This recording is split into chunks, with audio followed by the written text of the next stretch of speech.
मुझे ईमान कॉन्फ्रेंस में तशरीफ फरमा जुमला उशाकान मुस्तफ़ा अलैहि सलातो वस्सलाम अस्सलामु अलैकुम व रहमतुल्लाहि ताला व बरकातुहू। अल्हम्दुलिल्लाह वलियही वस्सलातो वस्सलामु अला नबीही अम्मा बाद फ़अऊज़ु बिल्लाहि मिनश शैतानिर रजीम बिस्मिल्लाहिर रहमानिर रहीम। नहन नफ्सा अनिल हवा फ़इन्नल जन्नता हियल मावा। सदक़ल्लाहुल अलीयुल अज़ीम। बल्लगना रसूलुहुन नबीयुल अमीनुल मकीनुल करीम व नहनु अला ज़ालिका लमिनश शाहिदीन वश्शाकिरीन वज़्ज़ाकिरीन वल्हम्दुलिल्लाहि रब्बिल आलमीन। सारे जहान के मरकज़े अक़ीदत मुस्तफ़ा जाने रहमत शम्ए बज़्मे हिदायत हुजूर अहमद मुज्तबा हज़रत मोहम्मद मुस्तफ़ा सल्लल्लाहु ताला अलैहि वसल्लम के बारगाहे आली जाह में जी लगाकर हदिया दुरूद सलाम पेश करें और पढ़ें अल्लाहुम्मा सल्ली अला सैयदना मौलाना मुहम्मदिन बारिक वसल्लम सैयदना शफीअना सलाम अलैका या रसूल हबीबना मौलाना मोहम्मद बादल जूद वल करम सल्लल्लाहु ताला मंबइल इल्म वल हिल्म वल हिकम बारिक वसल्लम सल्लु अलैहि सलातन व सलामन अलैका या रसूल अल्लाह सल्लु अलैहि सलातन व सलामन अलैका या हबीब अल्लाह दाइमन अबदन अबदा। माई का पेटर साहब से गुजारिश है कि मेन मशीन से 2-4 पॉइंट वॉल्यूम मेरी आवाज को देखते हुए सेहत को देखते हुए बढ़ा दीजिए। काबिल मुबारकबाद है जुमला अराकीन जलसा बिलखुसूस हज़रत अल्लामा व मौलाना अब्दुल रब साहब किबला इस जलसे के सदर सेक्रेटरी जुमला अराकीन कारकुनान बिलखुसूस हज़रत कारी अब्दुल हन्नान साहब किबला जिनकी दावत मोहब्बत पे लब्बैक कहता हुआ फकीर हज़रात की दहलीज तक हाजिर आया। बेपनाह खुशी हुई आज के इस अज़ीमुश्शान जलसे में आपने उस खतीब को बुलाया है जो सिर्फ खतीब नहीं हमारी कौम के लिए इस वक्त बहुत बड़ा मुसलिह बन चुका है, जिनके खिताब और गुफ्तगू को सुनने के बाद इंशाअल्लाह हर आशिक का दिल बेकरार होता है और जरूर सरकार बड़े पीर दस्तगीर की बारगाह में हाजिरी देता है। अताए सरकार बड़े पीर दस्तगीर हजरत अल्लामा आसिफ रजा सैफी साहब किबला प्रतापगढ़ उत्तर प्रदेश इंशाअल्लाह यकीनी तौर पर उनकी आमद हो रही है और मेरे बाद उनके खिताब से आप अपने आप को मुस्तफीज करेंगे। बहुत खुशी हुई, बहुत दिनों के बाद नकीबुल हिंद हजरत मौलाना कौनैन रजा साहब किबला से मुलाकात हुई। शानदार निजामत फरमा रहे हैं। शायर इस्लाम अंसार रजा साहब की बेहतरीन शायरी से आप मुस्तफीज हुए और बड़े भाई शायर इस्लाम उल्फत नूरी साहब किबला सीतामढ़ी इंशाअल्लाह मेरे बाद आप उनसे भी कसबे फैज करेंगे। इन बुझे चरागों में रोशनी नहीं होती, इन बुझे चरागों में रोशनी नहीं होती, मुस्तफा नहीं होते तो जिंदगी नहीं होती। खुद चराग बन के जलो वक्त के अंधेरों में, मियां भीख के चरागों से रोशनी नहीं होती। ये है पैगाम दिया मेरे आला हजरत ने, दीन के गद्दारों से दोस्ती नहीं होती। अच्छा, ये बात समझ में नहीं आई, ये 3-4 लोग उठ के क्यों चले गए? पहले एक बूढ़े शख्स, फिर एक 2 बच्चे, फिर एक शख्स और अभी तो जलसा शुरू भी नहीं हुआ। असल में शैतान कभी नहीं चाहता कि कोई मुसलमान बैठकर तकरीर सुने। शैतान को इस बात की फिक्र है कहीं ऐसा ना हो तकरीर सुनकर बेनमाजी है तो नमाजी बन जाए। क्या कहने। लॉटरी की टिकट खरीदने वाला हो तो इसे तौबा कर ले, गलत काम करने वाला हो तो गलत काम इसकी जिंदगी से खत्म हो जाए। तो शैतान इंसान का खुला हुआ दुश्मन है। इसलिए जलसे में आइए तो सैकड़ों को लेकर के आइए, मगर जब जाइए तो तन्हा जाइए। बेशक। इसलिए कि अगर दूसरे जिसे आप लेकर जा रहे हैं अगर जाना नहीं चाहता हो, आपने उसे लेकर चले गए तो उसका गुनाह भी आप ही के सर होगा। लेकिन आप सैकड़ों को लेकर के आए तो जितने लोग बैठकर दीन सीखेंगे, इन जलसों का सबसे बड़ा मकसद है दीन सीखना। सरकार फरमाते हैं कि रात के किसी हिस्से मुख्तसर हिस्से में दीन सीखना पूरी रात की इबादत से अफजल है। बेशक। सुभान। इसका मतलब ये नहीं है कि कोई शख्स ऐशा की नमाज न पढ़े और बैठ करके दीन सीखे। इसका मतलब ये है कि ऐशा की नमाजों का पाबंद हो, मगर पूरी रात जो शख्स नमाजें पढ़ता है उससे बेहतर है, अफजल है कि इंसान रात के मुख्तसर हिस्से में किसी आलिम से दीन सीख ले। सुभान। ये है पैगाम दिया मेरे आला हजरत ने, दीन के गद्दारों से दोस्ती नहीं होती।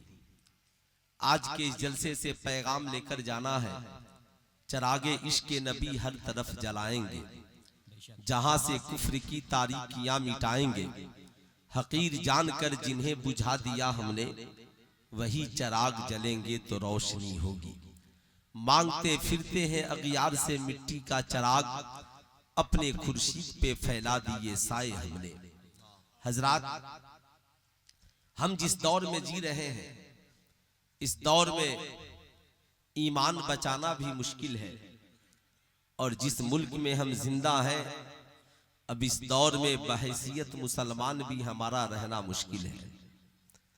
अगर आज हमने वक्त रहते अपने ईमान की हिफाजत नहीं की, अपने मसाजिद की हिफाजत नहीं की, अपने नौजवानों की हिफाजत नहीं की, और हमने मुस्तकबिल की तैयारी नहीं की, तो यकीन जाने हमारा कोई पुरसाने हाल नहीं है। आप याद रखिए, जिस पुरफितन दौर से हम गुजर रहे हैं दुनिया में, इस वक्त फिलिस्तीन में जुल्म होता रहा, मगर कौन आपका साथ देने के लिए खड़ा है? अरब की मुकद्दस सरजमी पर शराब खाने खोल दिए गए, कौन इसके खिलाफ बोलने के लिए खड़ा है?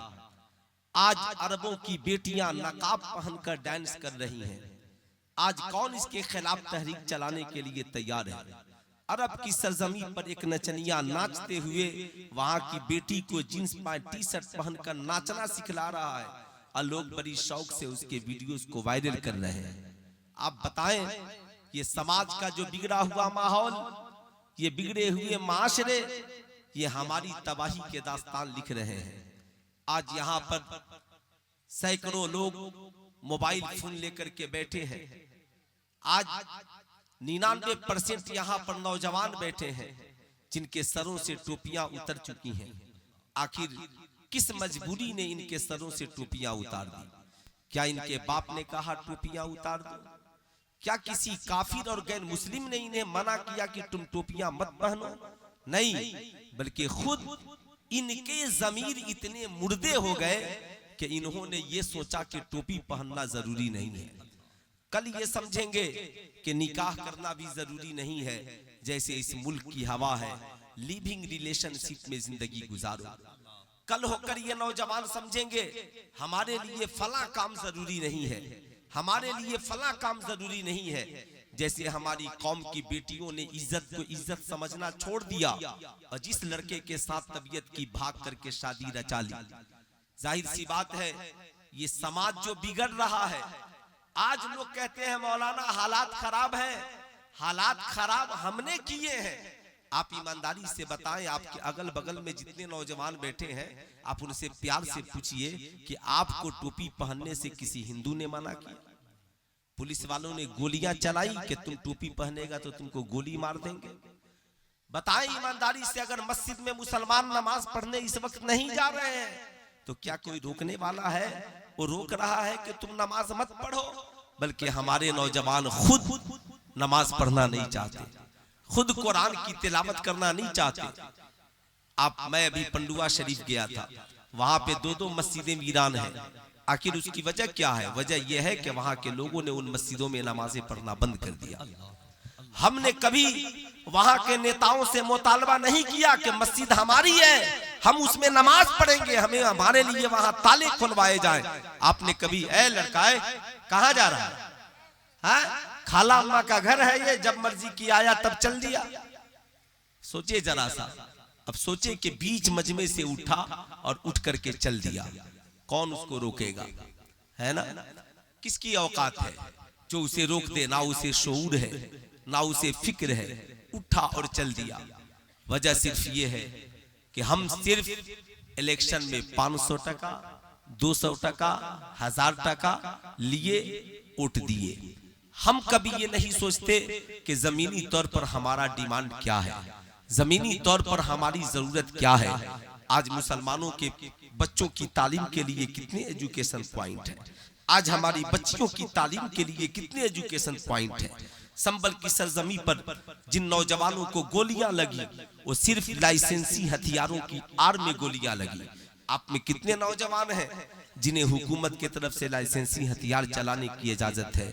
ना आप बिहार पुलिस में हो, ना आप उत्तर प्रदेश पुलिस में हो, ना आप दिल्ली पुलिस में हो, ना आप आसाम राइफल में हो, ना आप आर्मी में हो, ना ही आप तुम BSF में हो, ना ही तुम थल सेना में हो, ना ही तुम वायु सेना में हो। सिर्फ गोरू का गोश्त खाओ और पुलाव खा करके पूरी रात टांग फैलाकर सो, उसके बाद पूरी रात मोबाइल चलाओ। जवान होना तो कहीं जाकर फेरी करना, कहीं पे जाकर के मुर्गा काटना, छोटा मोटा काम करना। क्यों? तुम मैट्रिक पास नहीं करते, तुम इंटर पास नहीं करते, तुम सड़कों पे दौड़ नहीं सकते, तुम्हारे बाजुओं में ताकत नहीं है, तुम्हारे पांव इतने कमजोर हो गए हैं, तुम कायर हो गए हो गोलियां खाने के लिए। क्या तुम सड़कों पे नहीं दौड़ सकते? तुम दौड़ने की प्रैक्टिस नहीं कर सकते? आज कुफारो मुशरिकीन की बस्ती में सुबह को जाओगे, पूरा खानदान उनका सड़क पे दौड़ रहा है, सिर्फ इसलिए कि कहीं बिहार पुलिस की भर्ती होगी तो हम दौड़कर उसमें भर्ती होंगे, सिर्फ इसलिए कि उत्तर प्रदेश की पुलिस में भर्ती होगी तो हम दौड़कर भर्ती होंगे। हमारा नौजवान गोरू का गोश्त खाएगा, उसके बाद पूरी रात मुर्ग मुसल्लम बिरयानी खाएगा, मोबाइल चलाएगा, टांग फैलाकर सोएगा, तो तुम गोलियों से मारे ही जाओगे जब तक कि तुम वहां पे नहीं पहुंचोगे। इसलिए याद रखना, बंद कीजिए इतने साफ ये सारी चीजें, आप अपनी जरूरत को समझिए। क्यों? आपके यहाँ अगर ग्राउंड है बहुत बड़ा तो आप कम से कम एक इस तरीके का वहां पर क्वार्टर बनाइए, या इस तरीके का वहां पर साफ ट्यूशन सेंटर कायम कीजिए कि हमारी कौम के नौजवान भी ज्यादा से ज्यादा पुलिस महकमे में भर्ती हों। मैं जिस खानदान से ताल्लुक रखता हूं, मेरे कई भाई BSF में हैं, मेरे गांव के कई नौजवान आर्मी के ऊंचे पोस्ट पर हैं। आपकी क्या औकात? इसलिए लेकिन जब जरूरत पड़ेगी तब ना आप मुल्क की भी हिफाजत करेंगे और अपनी कौम के नौजवानों की भी हिफाजत करेंगे। आज लोगों के जहन में सिर्फ ये मुकाबला है, मौलवी ने क्या किया है, मौलाना ने क्या किया है, मुल्ला ने क्या किया है। अरे अब तक तो जो करना था वो मौलाना ने ही किया है, आपको जगाने का काम मौलाना करते हैं। मैं पूछना चाह रहा हूं, अब आप ईमानदारी से बताओ हम क्या करें? हमने जहां पे तालीम पाई तो हम स्कूल में हम पढ़ा रहे हैं, कॉलेज में हम पढ़ा रहे हैं, बड़े बड़े ऊंचे ओहदों पर अल्हम्दुलिल्लाह मदरसे के फारिगीन IPS अफसर ही नहीं, बिहार में कलेक्टर की कुर्सी तक मदरसे के फारिगीन बच्चे पहुंच चुके हैं। लेकिन आपसे मैं पूछना चाहता हूं, आपका वजूद कहां है? आप कहां पर हो? मदरसे से फारिग होने वाला एक बच्चा पूरे माशरे को निजाम को बदलने की हमेशा कोशिश करता है, मगर सैकड़ों बच्चे मैट्रिक पास करते हैं, क्यों गांव में इनकलाब नहीं आता?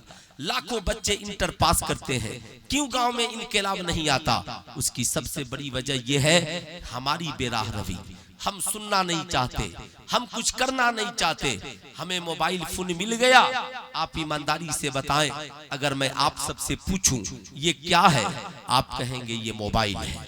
मैंने कहा बताओ ये कैसा मोबाइल रखना कैसा है? इसमें सैकड़ों लोग कहेंगे मोबाइल रखना बहुत खराब है, कुछ लोग कहेंगे बहुत अच्छा है। इमाम बुखारी ने बुखारी शरीफ में जितनी हदीसें नकल की, उसमें सबसे पहली हदीस इमाम बुखारी ने जो नकल की वो नियत के हवाले से नकल की। किताबुल तहारत से पहले, किताबुल जिहाद से पहले, किताबुल सलात से पहले, किताबुल साहब उजिया से पहले, तमामी किताबुल निकाह से पहले, सबसे पहले इमाम बुखारी ने नियत वाली हदीस को जमा किया और लिखा कि अल्लाह के नबी ने इरशाद फरमाया, इन्नमल आमालु बिन्नियात, आमाल के दारो मदार नियत पर है। यानी इंसान का जैसी नियत होगी वैसा उसका अमल होगा। अब एक नौजवान ने मोबाइल फोन खरीदा, नियत ये है मैं विदेश जाऊंगा, परदेश जमाओ जाऊंगा, कमाऊंगा, वहां से माँ की खबरों खैरियत इसी मोबाइल के जरिया पूछूंगा, बीवी की खबरों खैरियत इसी मोबाइल के जरिया पूछूंगा। जब तबीयत घबराएगी तो कुरान खोल, जब तबीयत घबराएगी मोबाइल खोलूंगा, कुरान की तिलावत सुन लूंगा, नबी की नाते सुन लूंगा। जब तबीयत घबराएगी तो इसी मोबाइल से अपनी बीवी बच्चों से दिल की बातें कर लूंगा।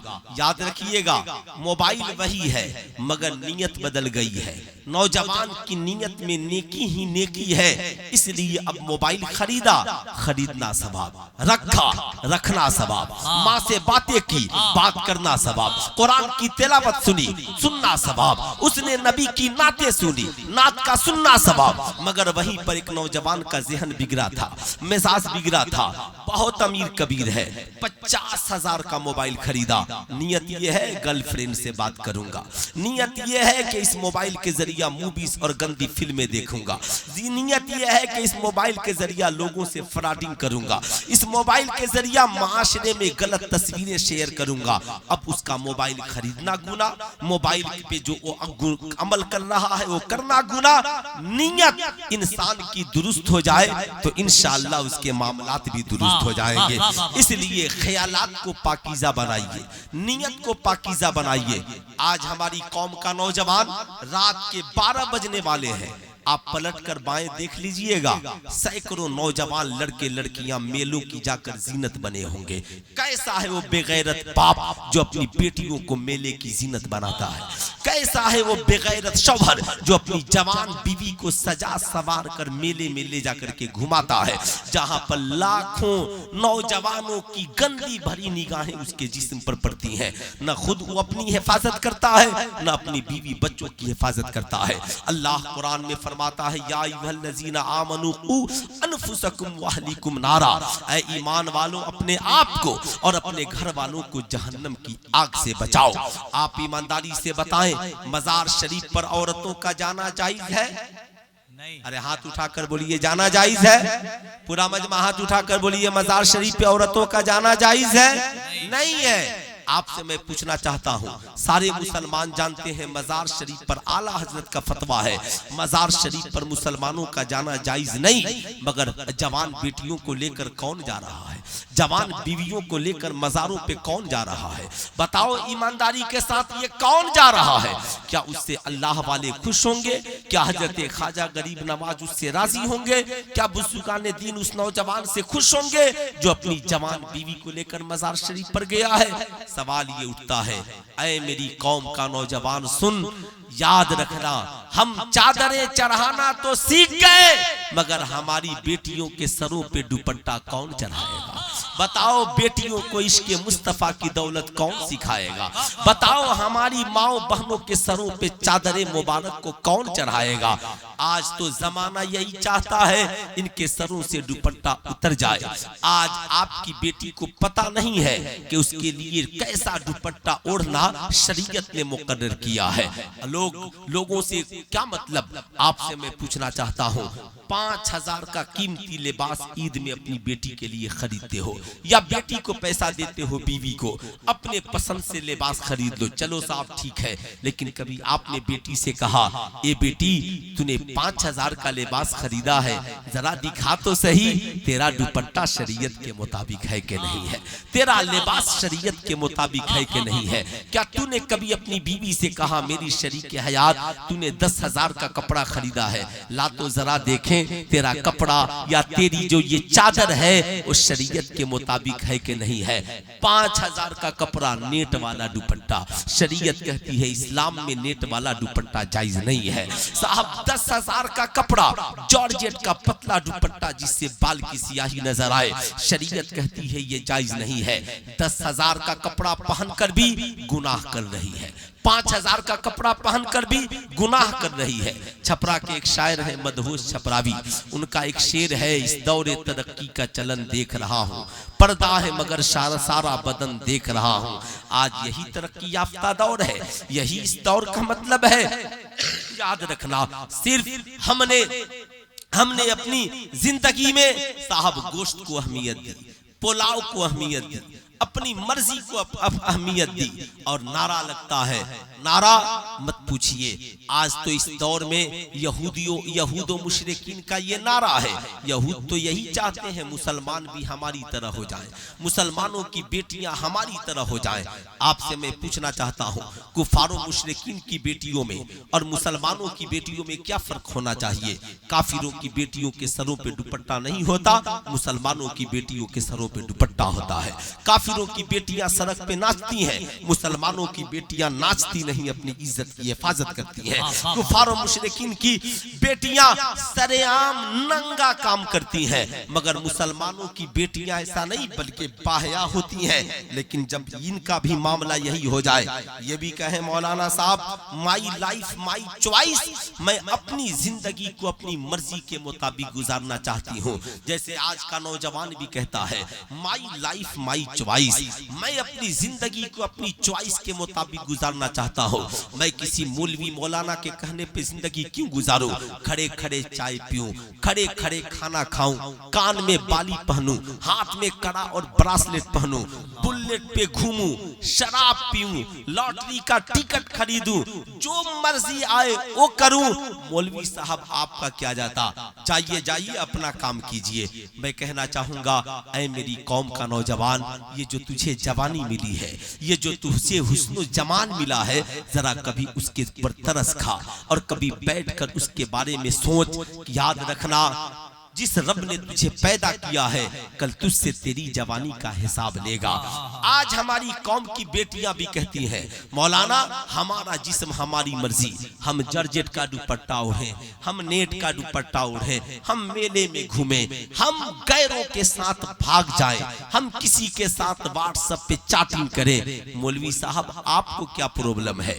अमेरिका की एक लड़की शॉर्ट वीडियो बनाती है, बनाने के बाद डालती है, चूंकि सोशल मीडिया का जमाना है, लिखती है माई लाइफ माई चॉइस, मैं अपनी जिंदगी को अपनी चॉइस के मुताबिक जी रही हूँ।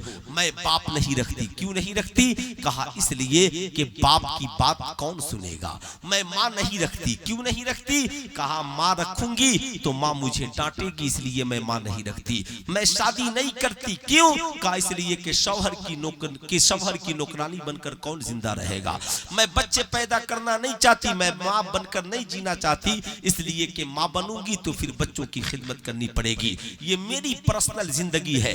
जब चाहूं सोऊं, जब चाहूं जागूं, जब चाहूं खाऊं, नौकरी पर जाऊं, जब चाहूं नाचूं। मैं किसी के नौकर चाकर बनकर के जिंदगी गुजारना नहीं चाहती। उस लड़की के चक्कर में भारत की करोड़ों लड़कियों ने फैसला कर लिया हम भी अपनी मर्जी की शादी करेंगे, हम भी अपनी मर्जी की जिंदगी गुजारेंगे, हम भी अपनी मर्जी के महल और हवेली में रहेंगे, हम भी अपनी मर्जी की जिंदगी गुजारेंगे। सुल्तान रजा कहना चाहेगा ये मर्जी तेरी हो सकती है, मगर जरा जिस रब ने तुझे ये हुस्न जमाल दिया है उस रब से भी पूछ ले।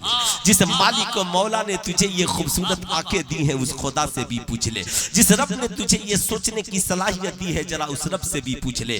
तू बंदा है या तू बंदी है, तू सोचता है हम अपनी मर्जी से जिंदगी गुजारे, मगर जिस रब ने तुझे और हमें पैदा किया है। और रब कहता है लक़द काना लकुम फी रसूलिल्लाहि उस्वतुन हसना, जिंदगी तेरी हो सीरत आमिना के लाल की हो, आंखें तेरी हो हया रसूलुल्लाह की हो, बाजू तेरे हो मगर ताकत मोहम्मदुर रसूलुल्लाह की हो, पाँव तेरे हो चलने का तरीका आमिना का लाल का हो, बेटी तेरी हो सीरत रसूलुल्लाह की बेटी की हो, बीवी तेरी हो सीरत सैयदा खदीजतुल कुबरा की हो, बेटी तेरी हो मगर सीरत इमाम हुसैन की बेटी की हो, ताकि उसकी दुनिया भी हसीन हो जाए और आखिरत भी हसीन। नारे तकबीर, नारे रिसालत, मज़हबे इस्लाम, तालीमाते आला हजरत हजरते अल्लामा मुफ्ती सुल्तान रज़ा साहिब क़िबला,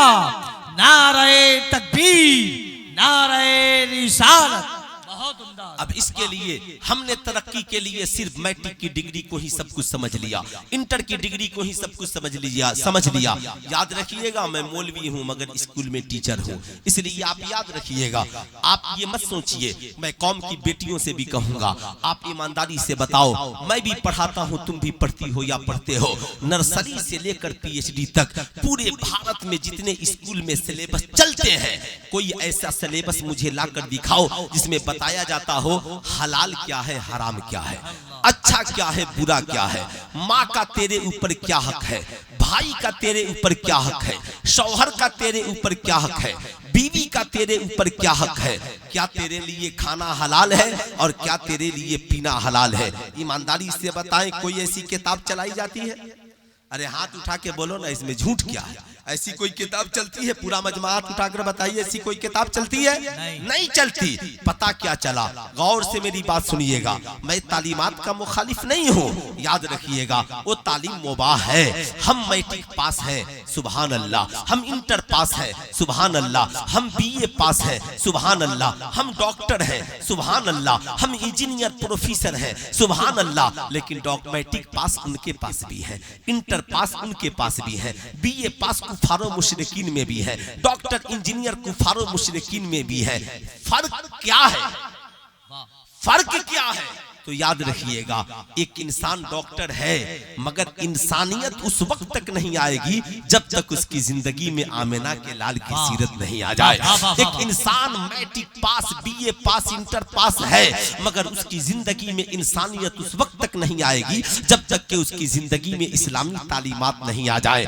आप कहेंगे मौलाना फायदा, मैं आपको बताना चाहूंगा, मैट्रिक पास बच्चे को नहीं पता पानी खड़े होकर पीना है या बैठकर पीना है, इंटर पास बच्चे को नहीं पता शराब पीना हलाल है या हराम है, एक डॉक्टर को नहीं पता कि हमारे लिए जहेज मांगना हलाल है या हराम है। यही वजह है डॉक्टर है मगर खड़े खड़े शराब पी रहा है, इंजीनियर है मगर जुआ खेल रहा है, साहब प्रोफेसर है मगर लॉटरी का टिकट खरीद रहा है। याद रखिएगा, इंटर पास है खड़े खड़े पेशाब कर रहा है, मैट्रिक पास लड़की है खड़े खड़े खा रही है पी रही है। ईमानदारी से बताएं, लेकिन जब उसकी जिंदगी में सरकार की सीरत की तालीम आ जाएगी, आमिना के लाल की सीरत की तालीम आ जाएगी, उसे पता चल जाएगा नहीं इंसान और जानवर में फर्क ये है, जानवर खड़े खड़े खाते पीते हैं और इंसान नबी की सुन्नत के मुताबिक बैठकर खाते पीते हैं। बैठकर खाना पीना ये हमारे और आपके नबी की सुन्नत है। याद रखिएगा, हजरत सलमान फारसी एक दावत में पहुंचे, साहब दस्तरखान बिछा है, रोटी के कुछ टुकड़े दस्तरखान पे गिर गए, हजरत सलमान फारसी ने उन टुकड़ों को उठा लिया।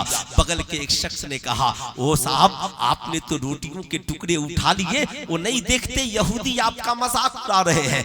अल्लाह अल्लाह, हजरत सलमान फारसी का जवाब सुनो, जवाब देते हैं, ओ मेरे दोस्त रहने दे। कौन हंसा?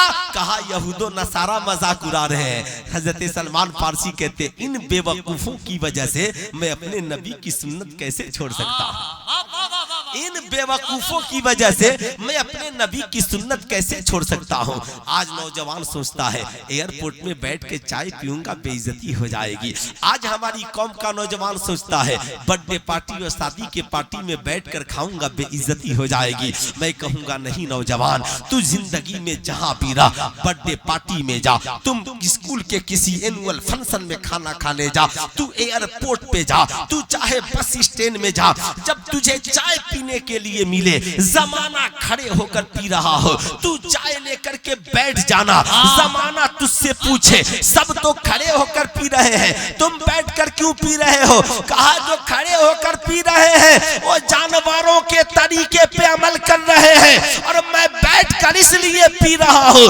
ताकि इंसानियत भी बाकी रहे और मुस्तफा जाने रहमत की सुन्नत भी जिंदा हो जाए। नारे तकबीर, नारे रिसालत, मसलके आला हजरत, तहफ्फुज़े ईमान कॉन्फ्रेंस, हजरत अल्लामा मुफ्ती सुल्तान रज़ा साहब किबला। तो कितने नौजवान हैं जो आज के बाद इंशाअल्लाह कभी खड़े होकर खाना पीना नहीं करेंगे? जरा हाथ उठाएं। कितने नौजवान हैं माशाअल्लाह। मैं देखता हूं कि जलसों में भी आपका हाल बुरा है। उधर चाय पीने के लिए नौजवान जलसे से जाते हैं, खड़े खड़े चाय पी रहे हैं। और मैं अपनी कौम की बेटियों से भी कहूंगा, तुम कॉलेज में पढ़ने जाती हो, स्कूल में पढ़ने जाती हो, क्यों खड़े होकर चाय पीती हो? क्यों मेले में खड़े होकर गुलगप्पा खाती हो? क्यों खड़े होकर के तुम छोले खाती हो? क्यों नहीं ले जाकर के घर पर अदब से दस्तरखान पे बैठकर अपनी माँ के साथ खाती हो, अपनी बहन के साथ खाती हो? मैं आपसे कहना चाहूंगा, सुनिएगा साहब, ये तहजीब तमद्दुन का फर्क है। उम्मुल मोमिनीन सैयदा आयशा सिद्दीका को कौन नहीं जानता? ये कौन है सैयदा आयशा सिद्दीका? अबू बकर सिद्दीक की बेटी है, सरकारे मदीना सल्लल्लाहु की प्यारी ज़ौजा है, हम मोमिनों की प्यारी माँ है, अल्लाह अल्लाह वक्त की आलिमा है, फाजिला है, मुफ्तिया है, इतनी बड़ी आलिमा फाजिला। बुखारी में हदीसें उनसे मरवी है, तिरमिजी में हदीसें उनसे मरवी है, नसाई इब्ने माजा में हदीसें उनसे मरवी है। हजरत सैयदा आयशा सिद्दीका की बारगाह में एक जवान खातून आती है, साहब सर पे दुपट्टा है मगर सर पे पतला दुपट्टा है। मुस्तफा करीम की प्यारी ज़ौजा सैयदा आयशा सिद्दीका ने उस दुपट्टे को लिया है और फाड़ कर फेंक दिया और मोटी चादर लाकर उनके सर पे डाल दिया। कहा वो बेटी, इस्लाम का दुपट्टा वो नहीं जो तूने ओढ़ा है, इस्लाम का दुपट्टा ये है जिसे मैंने ओढ़ा दिया, मैंने ओढ़ा दिया है। अल्लाह अकबर। जरा सीने पे हाथ रख करके तसव्वुर करें कि आज हमारे समाज में क्या हो गया, आज हमारे माशरे में क्या हो गया। एक बूढ़े बाप ने अपनी जवान बेटी से कहा, ए मेरी बेटी, तुम पढ़ने के लिए जा रही हो मगर जिंदगी में याद रखना, सारी दुनिया की डिग्रियां एक तरफ, अल हयाउ शुबतुम मिनल ईमान, हया ईमान का हिस्सा है। बेटी, हया की आबरू को लूटने न देना, अपनी हया की हिफाजत करना, आंखों को बाहया बनाना, अपनी जिंदगी को बाहया बनाना। अल्लाहु अकबर। जरा सीने पे हाथ रखकर सोचे। बाप ने कहा, ए बेटी, तुझे नहीं पता काबा दुनिया का सबसे मुकद्दस घर है, अल्लाह ने काबे पे गिलाफ चढ़ा दिया है। कुरान सबसे मुकद्दस किताब है, अल्लाह ने कुरान अजीम पे गिलाफ चढ़ा दिया है। ए बेटी, तुझे नहीं पता अल्लाह वाले मुकद्दस है, अल्लाह ने अल्लाह वालों के मज़ारों पे चादरें चढ़वा दी है। ए बेटी, इस्लाम की बेटियां भी मुकद्दस है, इसलिए अल्लाह ने उनके सरों पे भी चादरें चढ़ा दी है।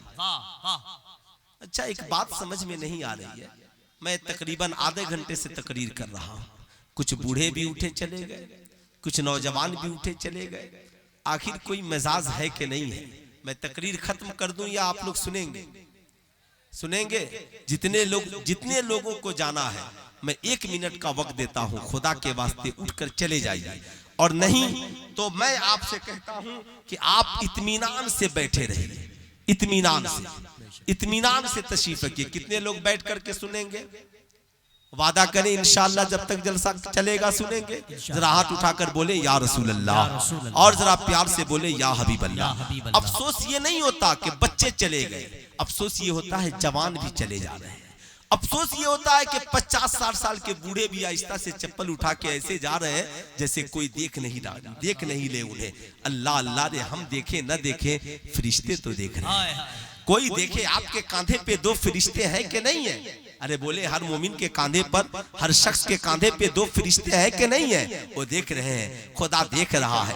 यही तस्वुर इंसान के ज़हन में आ जाए ना, फिर जिंदगी में कोई गुनाह नहीं करेगा, कोई गुनाह। आज लोग बूढ़े हो गए, वजू करने का तरीका नहीं मालूम, ईमान किसे कहते हैं नहीं मालूम। हम अपनी औलादों को नहीं बता पाते कि सरकार से हमें कितनी मोहब्बत करनी चाहिए। तुम्हारा दादा कितनी मोहब्बत करता था, तुम्हारा बाप कितनी मोहब्बत करता है, तुम्हारी माँ नबी से कितनी मोहब्बत करती है, बता तू नबी से कितनी मोहब्बत करता है। साहब ये सारी बातें तभी वजूद में आएंगी जब हमारी जिंदगी में इनकलाब हो। सुने उस बूढ़े बाप ने बेटी से क्या कहा, ए बेटी करीब बैठो, आका की हदीस है, अल हयाउ शुबतुम मिनल ईमान। बूढ़ा बाप अपनी जवान बेटी को बैठाकर आका की हदीस सुना रहा है। आपसे मैं पूछना चाहता हूँ, आप में कितने बूढ़े लोग होंगे जिन्होंने अपनी बेटी को कभी कलमा भी पढ़ना सिखाया, अपनी बेटियों से कभी बैठकर गुफ्तगू की हो, दीन के हवाले से, इज्जत के हवाले से, आबरू के हवाले से? नहीं करते। आपके लिए पुलिस स्टेशन में रिपोर्ट लिखवाना आसान है, मौलवी साहब से जाकर तावीजें लिखवाना आसान है, मगर बेटियों को दीन सिखाना आपके लिए मुश्किल काम है। यही वजह है आज बेटियां आवारा हो रही है। मैं आपसे कहूंगा, बूढ़ा बाप है, कहा बेटी अल हयाउ शुबतुम मिनल ईमान। आका फरमाते हैं हया ईमान का हिस्सा है। ए बेटी मैट्रिक, इंटर, बीए सारी डिग्रियां एक तरफ, और आका ने जो इज्जत तो आबरू की जिंदगी जीने का तरीका दिया, बेटी ये एक तरफ। ए बेटी कभी जिंदगी में बेपर्दा नहीं रहना। बाप की नसीहत थी, बेटी ने अमल किया। बाप पर्दा होकर पढ़ने के लिए गई, जो ही सहेलियों की नजर पड़ी, सहेलियों ने कहा ए मेरी सहेली, तुम तो ओल्ड मॉडल हो, पुराने ख्याल की लड़की हो, ये तुमने क्या किया? 5000 के कपड़े पर तुमने ये 500 का निकाब डाल लिया, तुम तो बड़े पुराने ख्याल की लड़की हो। इतना सुनना था, उसके आंखों में आंसू आ गए। बाप की नसीहत पे अमल करके गई थी ना, रो पड़ी। घर वापिस आई, आकर बाप से कहा अब्बा हुजूर, या तो नकाब उतार दीजिए या तालीम छुड़वा दीजिए। बाप ने कहा ए बेटी बैठो, परेशान न हो। बाप ने पेशानी को बोसा दिया, देने के बाद अपनी लाडली लखते जिगर को पानी पिलाया, कहा शहजादी घबराया नहीं जाता, बैठो। बाप ने करीब बैठाया, कहा बेटी वक्त से घबरा गई हो, दुनिया के ताने से घबरा गई हो, तुम कहती हो हालात मुश्किल है। बताओ उस वक्त कितने मुश्किल हालात थे जब मुसलमानों को इसलिए बाईकाट कर दिया जाता था कि तूने कलमा पढ़ लिया है, तुमने नमाजें पढ़ ली है, तुमने आमिना के लाल की बातों को मान लिया है। कुफार और मुशरिकीन इसलिए ताने देते थे कि तूने नबी की बात को मान लिया है। ए बेटी जिनका ज़हन गंदा है, जो गंदे लोग हैं, आज उन्होंने तेरे निकाब पर, तेरे हिजाब पे कमेंट करके अपनी गंदगी का पता बता दिया है। ए बेटी इससे कबीला खातिर न हो, अपने आप को मजबूत कर और उनसे लड़ने का हौसला सीख। बाप ने करीब बैठाया, बेटी की पेशानी को बोसा दिया और नबी की सुन्नत को जिंदा किया। याद रखिएगा, आप भी बेटियों से प्यार करना सीखे। आमना के लाल मुस्तफा जाने रहमत सल्लल्लाहु अलैहि वसल्लम जब सैयदा खातून जन्नत आती ना, तो आका सैयदा खातून जन्नत की पेशानी को बोसा भी देते और आका इस्तकबाल भी करते। जब आका तशरीफ ले जाते ना, तो सैयदा आका की ताजीम के लिए खड़ी हो जाती। मैं आपसे कहना चाहूंगा, बेटी आपकी है ना, कहीं पढ़ने के लिए गई है, कॉलेज, ट्यूशन सेंटर, आप पूछ तो सकते हो ना, बेटी मैं तेरा बाप हूँ, बचपन से जवानी तक मैंने तेरी हिफाजत की है। ए बेटी अपने बाप की इज्जत का ख्याल रखना, जरा अपनी बूढ़ी माँ की तरफ देख ले। ए बेटी अब इस बुढ़ापे में हम इस लायक नहीं रहे कि जमाना हमें बेइज्जत करे। ए बेटी बस इतना ख्याल रखना, पढ़ो, बड़ी अच्छी बात है। बताओ तेरी सहेलियां कौन है, तेरे दोस्त कौन है? बेटी तू मोबाइल रखती है, किसी गैर से बात न करना। आप बोलिए, बोलने में कोई प्रॉब्लम नहीं है, क्या जाता है? चाय की होटल में बैठकर जमाने से लड़ रहे हो, चाय की होटल में बैठकर पूरी बस्ती की शिकायत कर रहे हो और उसी जबान से अपनी बेटियों को दो चार जुमले नहीं कह सकते। बूढ़ा बाप बेटी को बगल में बैठाया है, मोहब्बत से गुफ्तगू कर रहा है, कहता है बेटी मैं तो बहुत बड़ा आलिम फाजिल नहीं हूँ कि बहुत कुरान की आयतें पढ़कर दलीलें दूंगा, मगर तेरा बूढ़ा बाप एक तजर्बे की बात जानता है। बेटी ने कहा अब्बा हुजूर आपका हुक्म सर आंखों पर, बाप ने जेब से एक टॉफी निकाली, मिठाई, और मिठाई निकालने के बाद मिठाई के ऊपर का प्लास्टिक का जो कवर था ना, बाप ने आहिस्ता से उसे उतार दिया, और उतारने के बाद मिठाई को मेज पर रख दिया। और थोड़ी देर बाप बेटी गुफ्तगू करते रहे, खबरों खैरियत होती रही। इतने में मक्खियां आकर मिठाई पर बैठ गई, चींटियां आकर मिठाई पर बैठ गई, साहब कीड़े मकोड़े आकर के मिठाई पर बैठ गए। बाप ने कहा, बेटी तूने देखा? कहा अब्बा हुजूर, जब तक ये मिठाई प्लास्टिक के कवर में लिपटी हुई थी, मक्खियां इसके जिस्म पर नहीं थी, कीड़े मकोड़े इसके जिस्म पर नहीं थे, चींटियां इसके जिस्म पर नहीं थी, मगर जो ही ये कवर से निकली है ना मिठाई, चींटियां भी आ गई है, कीड़े मकोड़े भी आ गए हैं। बाप ने कहा, ए बेटी, ठीक यही हाल हमारी कौम की बेटियों का है। ऐ भारत की बेटियों सुनो, तुम चाहे हिंदू की बेटी हो या मुसलमान की, पर्दे में रहोगी, कोई आवारा कुत्ता तुझे नहीं देखेगा, आवारा भेड़िए तेरी तरफ नजर नहीं डालेंगे। लेकिन जब तू नकाब से बाहर निकल जाएगी, या ऐसा निकाब चुस्त पहनकर बेनकाब हो जाएगी, या अपने जिस्म का मुजाहरा करेगी, जब तू बेहयाई का मुजाहरा करेगी, अपने हुस्न का मुजाहरा करेगी, सज समर कर मेलों में इसलिए आएगी कि जमाना तुझे देखे, तो भेड़िए तेरी तरफ भागेंगे, आवारा कुत्ते तेरी तरफ भागेंगे, ये नोचने वाले नाचने वाले तेरी तरफ भागेंगे। याद रखना, क्या अभी 4-5 दिन पहले का हादसा नहीं है कि इसी हिंदुस्तान की सरजमी पर एक लड़की अपने बॉयफ्रेंड के साथ घूमने के लिए निकल गई। याद रखना, घूमने के लिए निकल गई। ए इस्लाम, तुझे सलाम हो, तू नहीं होता तो आज हम कहां होते, किस बेराह रवि के शिकार होते। इस्लाम ने कहा, हमारी बेटी जाएगी, सबके साथ नहीं जाएगी, बल्कि उसके साथ जाएगी जिससे उसका निकाह हराम है। बेटी बाप के साथ जाएगी, बहन भाई के साथ जाएगी, बीवी शौहर के साथ जाएगी। इस्लाम ने दायरा खींच दिया। याद रखना, अखबार में छपा कि जब वो लड़की गई ना, तो उस आवारा उसके बॉयफ्रेंड के 4 साथी पहले से बैठे थे, ताक लगाए बैठे थे, बारी बारी सबने उसकी इज्जतें लूटी, मगर न उसका आवारा साथी बचाया, न कोई उसकी मदद के लिए आया। मगर ये इस्लाम तेरा जवाब नहीं है। इस्लाम कहता है, औरत जाए तो बाप के साथ जाए, शौहर के साथ जाए, भाई के साथ जाए, बेटा के साथ जाए। काश भारत की वो बेटी अगर अपने बाप के साथ गई होती ना, तो बाप जान दे देता, मगर किसी आवारा भेड़ियों को बेटी पर लपकने नहीं देता। भाई के साथ गई होती ना, भाई जान दे देता, मगर आवारा भेड़िए को उसके जिस्म पे लपकने नहीं देता। इसलिए मैं आपसे भी कहूंगा, जिसके साथ तबीयत करती है, बेटी को कॉलेज भेज देते हो, जिसके साथ तबीयत करती है, मैट्रिक का इम्तिहान दिलाने भेज देते हो, जिसके साथ तबीयत करती है, इंटर का इम्तिहान देने भेज देते हो। चचेरा भाई, ममेरा भाई, फुफेरा भाई, खलेरा भाई, खानदान का भाई, भाभी का भाई, कौन भाई? लाहौल वाला कुवत, जिसके साथ शरीयत ने जाने की इजाजत नहीं दी, तू क्यों जाने की इजाजत देता है? बेटी तेरी है, तू बूढ़ा है तो क्या, तू लेकर के जा। बेटी तेरी है, तू बूढ़ी है तो क्या, अपने बाप बेटे को भी ले ले, तू लेकर जा। बहन तेरी है, तू लेकर के जा। याद रखना, करोड़ों तालीम बेकार है जब हमारी बेटी की इज्जत तो आबरू सलामत नहीं हो। याद रखिएगा, अगर आपने ऐसा नहीं किया, अभी मैट्रिक का इम्तिहान आने वाला है, अभी इंटर का इम्तिहान आने वाला है, आप देखिएगा जिसके साथ तबीयत की ये बूढ़ा बाप भेज देता है, आप भेज देते हो। खुदारा ऐसा न करो, अपनी बेटियों को दीन सिखाओ, दीन खुद भी दीन सीखो, उनकी इज्जत तो आबरू की हिफाजत करो।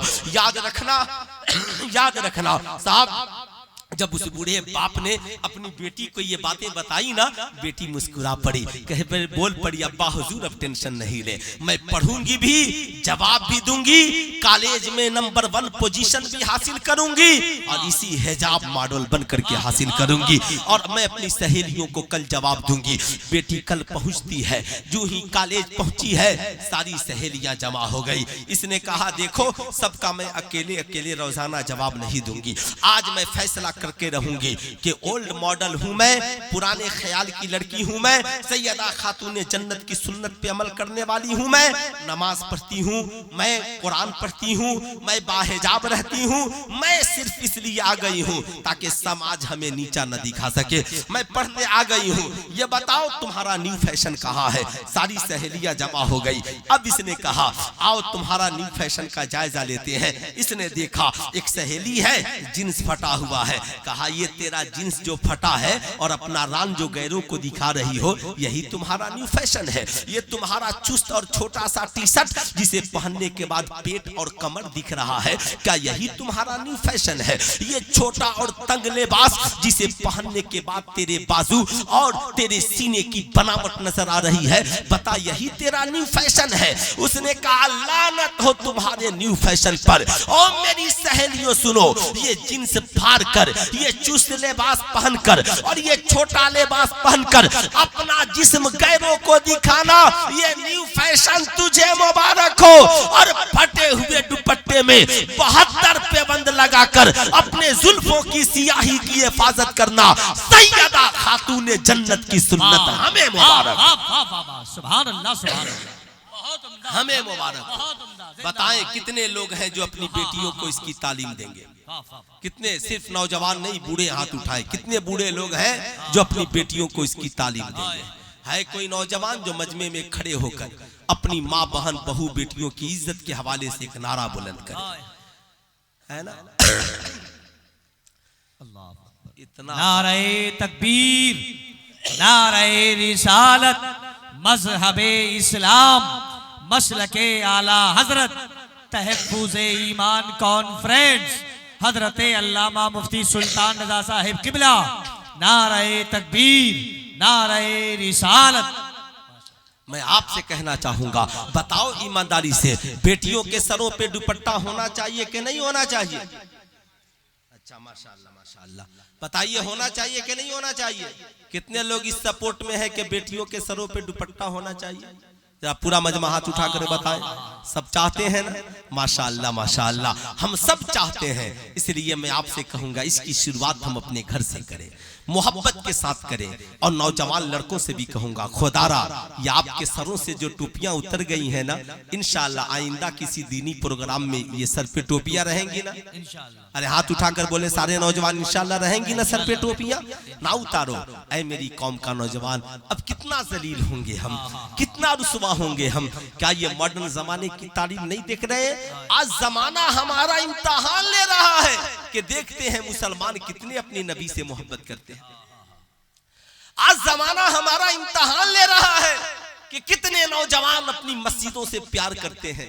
मेरे दोस्त, मस्जिदों से प्यार का मतलब ये नहीं है कि हम खड़े होंगे गोलियां खा जाएंगे, नहीं। मैं कहता हूं हमारे सीने हैं, जब इस्लाम की बका की बात आएगी तो हम जान देंगे। वो 5 नौजवान जो शहीद हुए ना, हमारी जिंदगी से उनकी शहादत करोड़ों गुना अफजल है साहब। उन्होंने अपनी जिंदगी को राह खुदा में कुर्बान कर दिया। अगर हम सब भी कुर्बान हो गए ना, फिर भी ये जिंदगी हमारी कम है। क्यों? बरेली से हमें यही पैगाम मिला है, जिंदगी ये नहीं है किसी के लिए, जिंदगी है नबी की, नबी के लिए ना समझ मरते हैं, जिंदगी के लिए जीना मरना है सब कुछ। पूरा मजमा हाथ उठाकर बोले, जीना मरना है सब कुछ। आवाज आनी चाहिए पीछे से आगे तक, जीना मरना है सब कुछ, जीना मरना है सब कुछ। सुलह कुल्ली नबी का नहीं सुन्नियों, सच्चा सुन्नी बना है नबी के लिए। याद रखिएगा, आज जमाना हमसे पूछता है कितनी नबी से मोहब्बत करते हो? कोई बदअकीदा क्या बताएगा कितनी नबी से मोहब्बत करता है? जिसने किताबों में गुस्ताखियां की हो, जिसने अपनी तहरीरों में गुस्ताखियां की हो, जिन्होंने अपनी मजलिसों में गुस्ताखियां की हो। बताओ तारिक मसूद जैसा कठमुल्ला क्या बताएगा हम नबी से कितनी मोहब्बत करते हैं, जिसे कुरान के ग्रामर में माज़अल्लाह गलती नजर आती हो।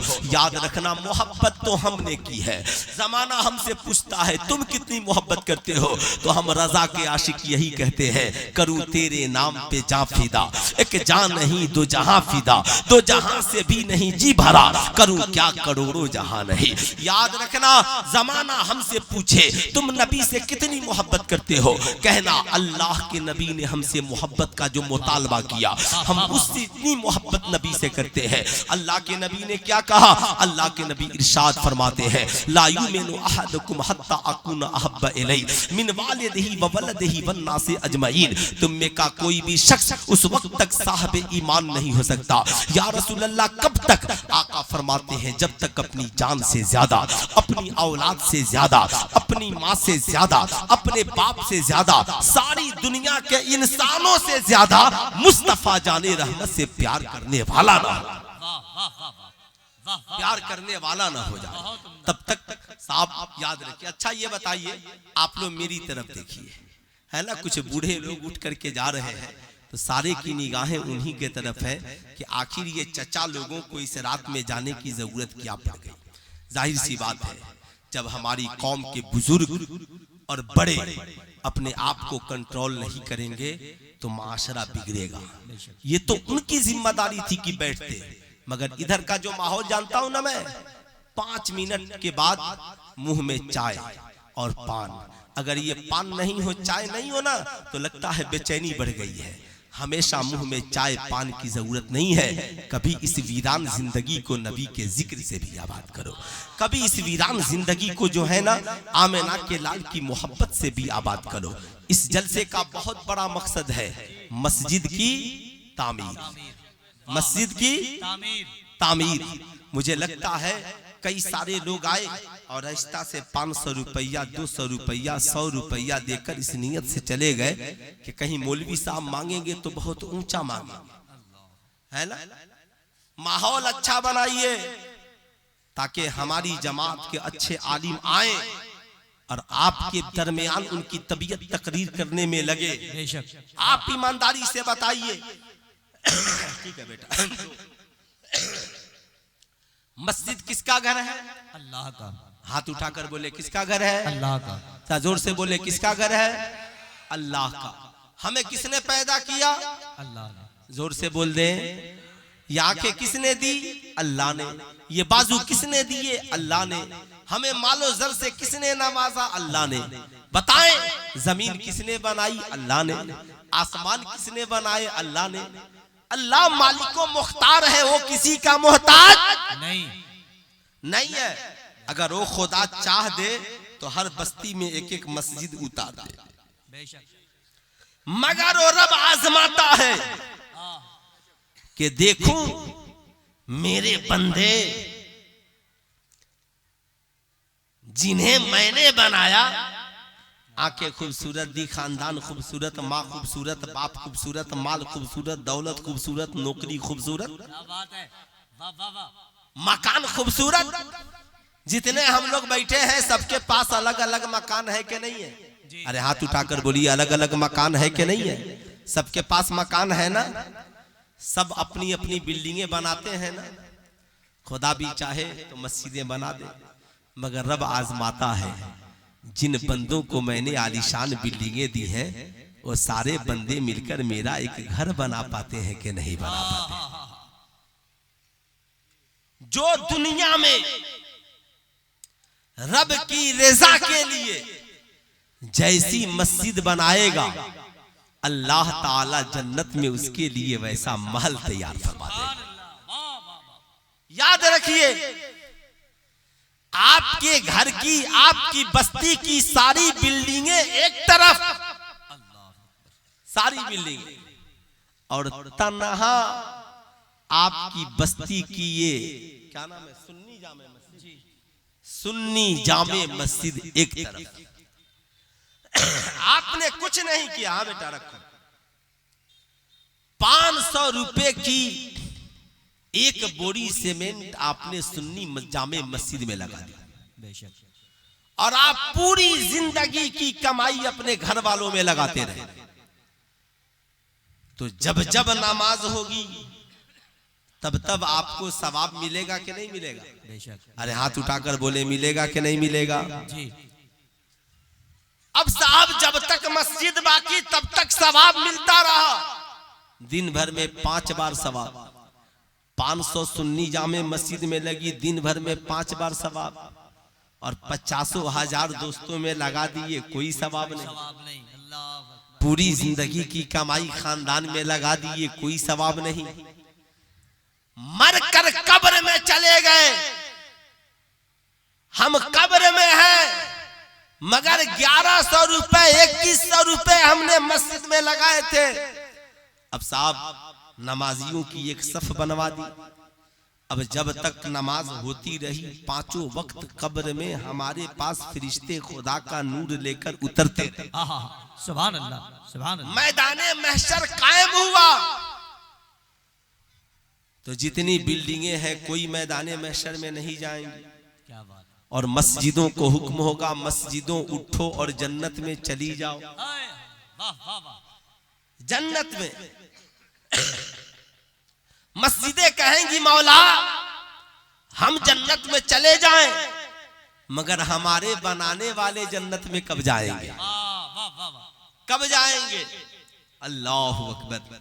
सुने, रब फरमाएगा मस्जिदों तुम भी जन्नत में चली जाओ और जिन्होंने तुझे बनाया उन्हें भी जन्नत में लेकर चले जाओ, और जिन्होंने तुझे सजदों से आबाद किया उन्हें भी जन्नत में लेकर चले जाओ। आजकल नौजवान ये समझते हैं मैं जो कमाता हूं ये सब मेरा है। या हमारी पढ़ी लिखी बीवियां समझती हैं मेरा शौहर जो कमाता है ये सब मेरा है। बोलिए गलत बोल रहा हूं तो? मगर एक नौजवान सरकार की बारगाह में हाजिर हुआ, अर्ज गुजार हुआ आका मर्द के ऊपर पहला हक किसका है? सरकार ने फरमाया तुम्हारी माँ का। बोल दे सुभान अल्लाह। मर्द के ऊपर पहला हक किसका है? हमारी। पूरा मजमा हाथ उठाकर जोर से बोले हमारी माँ का। ठहर गए, दूसरी बार पूछा आका अब किसका? कहा तुम्हारी माँ का। फिर ठहर गए, पूछा अब किसका? कहा आका तुम्हारा। आका ने फरमाया तुम्हारी माँ का। चौथी बार पूछा आका जी अब किसका? आका ने कहा तुम्हारे बाप का। आला हजरत से पूछा गया हुजूर मर्द कमाए तो क्या करे? आला हजरत ने फरमाया मर्द 100 रुपए कमाए तो 75 माँ को दे दे और 25 बाप को दे दे। इसलिए कि हुजूर ने 3 बार माँ का जिक्र किया और 1 बार बाप का जिक्र किया। पूछा गया हुजूर आला हजरत से माँ का रुतबा बड़ा है या बाप का? आला हजरत फरमाते हैं मोहब्बत माँ से ज्यादा करो और अदब बाप का ज्यादा करो, इसलिए कि बाप तेरा भी हाकिम है तुम्हारी माँ का भी हाकिम है। आज मैं पूछना चाहता हूँ, आए मेरी कौम के नौजवानों बताओ, जिस माँ का हक हमारी जिंदगी में इस कदर है, जिस बाप का हक हमारी जिंदगी में इस कदर है, आज हमने उस माँ को कितने पैसे दिए? आज कितने नौजवान अपनी कमाई माँ के हवाले करते हैं, या कितने नौजवान अपनी कमाई में से माँ को हिस्सा देते हैं? आज यही वजह है आज हम डॉक्टर बनकर, इंजीनियर बनकर, प्रोफेसर बनकर, आलिम मौलाना बनकर भी हम जिंदगी में कामयाब नहीं है। उसकी सबसे बड़ी वजह यह है हमारी कमाई में हमारी माँ का हिस्सा नहीं है। हमने अपनी जिंदगी में माँ को तरजीह देना बंद कर दिया।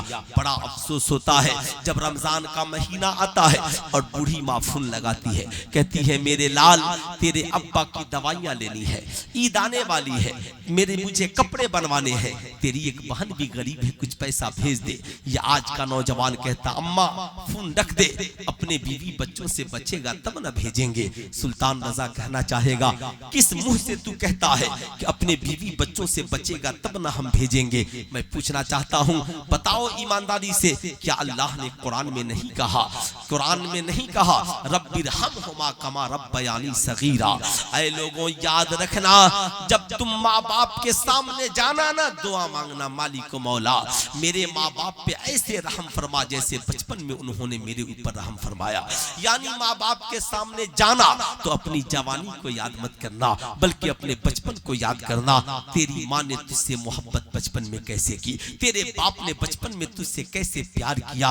बताओ मेरी कौम के नौजवानों, क्या दुनिया में कोई माँ है जिस माँ ने तुझसे कभी कहा हो बेटे रोटियां बन गई है, बचेगा तो तू खाएगा, पहले तेरी माँ खाएगी?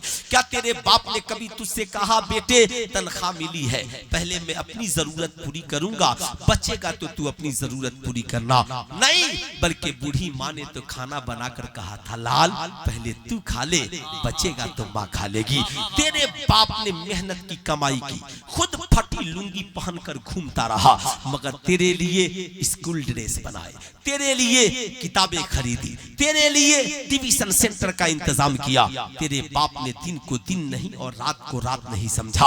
आज अफसोस वही माँ बूढ़ी हो गई, आज वही बाप बूढ़ा हो गया, तो आज का नौजवान बाप चाय की होटल में मोहताज है, माँ दवा की 2 घूंट के लिए मोहताज है। सुल्तान रजा कहना चाहेगा, नहीं, याद रखना, सारे दोस्तों को तेरी कमाई नसीब होती है, तेरी बीवी बच्चों को तेरी कमाई नसीब होती है, मगर जब तू माँ से कहता है ना, अम्मा फोन रख दे, बचेगा तो मैं तुझे भेजूंगा, माँ का कलेजा फट जाता है, आंखों में आंसुओं के कतरे आ जाते हैं। जब माँ रो देगी ना तो तेरा वजूद बिखर जाएगा। इसलिए मेरी कौम का नौजवान आज के जलसे से पैगाम लेकर जा कि आज के बाद दिल्ली, मुंबई, कलकत्ता कहीं रहना, कमाना तो पहला फोन अपनी बूढ़ी माँ को करना, अम्मा मुझे तनख्वाह मिली है, बोल तुझे कितने पैसे चाहिए। जानते हो क्यों? याद रखना, तेरी कमाई खाकर तेरे दोस्त सो जाते हैं, तेरी कमाई खाकर तेरी बीवी बच्चे सो जाते हैं, मगर रात की तन्हाई में कोई तेरे लिए आंचल फैलाता है तो बूढ़ी माँ फैलाती है। रात की तन्हाई में कोई तेरी कामयाबी के लिए अपने बाजुओं को फैलाता है तो तेरा बूढ़ा बाप फैलाता है। जानते हो, जब तू कहता है ना, माँ बता तुझे कितना पैसा चाहिए, माँ का कलेजा मुस्कुरा देता है और माँ आंचल को फैलाती है, मौला मेरे बेटे ने मेरा ख्याल किया है तो उसकी जिंदगी को आबाद कर देना। तेरी माँ दौड़कर तेरे बाप के पास जाती है, सुना है बेटे का फोन आया था, कह रहा था अम्मा कितना पैसा चाहिए। बाप कहता है, सुनो अभी तूने मांगा नहीं न, कहा नहीं, कहा कहना पहले अपनी बीवी बच्चों की जरूरत को पूरी कर लेगा और फिर बचेगा ना तब हमारे लिए पैसे भेजेगा। हमारा क्या, हम तो बूढ़े हो गए, हमारी ईद तो पुराने कपड़ों में भी हो जाएगी। अल्लाह अकबर। सारी मोहब्बतें जिसकी ममता में सिमट जाती है ना, उसे माँ कहते हैं। याद रखना, माँ बाप को नाराज करके तू चाहे जितनी बड़ी कंपनी खोल ले, कामयाब नहीं होगा। तू चाहे डॉक्टर, इंजीनियर, प्रोफेसर बन जाए, कामयाब नहीं होगा। तू चाहे जितनी इबादतें, रियासतें कर ले, मकबूल नहीं होंगी। याद रखना, जो लोग माँ बाप को नाराज करके सोचते हैं अल्लाह उसके रसूल को राजी कर लेंगे, नहीं हो सकता। अल्लाह के नबी इरशाद फरमाते हैं, जिस शख्स से उसके माँ और बाप राजी नहीं, उससे अल्लाह उसके रसूल राजी नहीं होते, और जिस शख्स से उसके माँ और बाप राजी हो गए, उससे अल्लाह उसके रसूल भी राजी हो जाते हैं। इसलिए मैं अपनी कौम के नौजवानों से कहूंगा, आज के जलसे में वादा करें कि इंशाअल्लाह आज के बाद कमाएंगे तो सबसे पहले हम अपनी माँ और बाप की खिदमत करेंगे। कितने नौजवान करेंगे कमाकर सबसे पहले माँ बाप की खिदमत? मैं चाहता हूँ कि आज सबसे पहली खिदमत माँ बाप के लिए ये करें कि सुन्नी जामे मस्जिद के लिए है कोई नौजवान जो अपनी प्यारी माँ के नाम पर, वालिद के नाम पे 2100 रुपया सुन्नी जामे मस्जिद के लिए देने को तैयार होगा। देखना है कौन पहला है। बाबू है, भागना मत, बैठो इत्मीनान के साथ। बिल्कुल कोई उठ करके नहीं जाएगा, इत्मीनान से बैठे, दिलाने वाला रब है, आप कम से कम बैठो तो सही। है कोई नौजवान पूरे मजमे में जो 2100 रुपया सुन्नी जामे मस्जिद के लिए अपने माँ बाप के नाम पर देने के लिए तैयार है ना? इतना बड़ा मजमा है। 200 रुपए अपने नानी के नाम पर दिया। अच्छा माशाल्लाह, इस बाबू ने 200 रुपए अपने नानी के नाम पर दिए। अल्लाह सलामत रखे।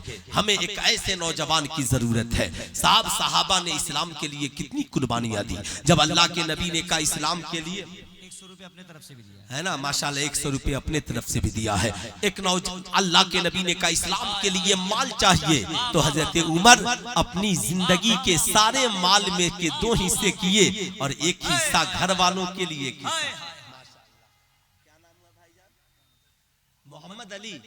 मोहम्मद अली बाबू ने 2100 रुपया अपने माँ बाप का नाम पर दिया। नारे तकबीर, नारे रिसालत।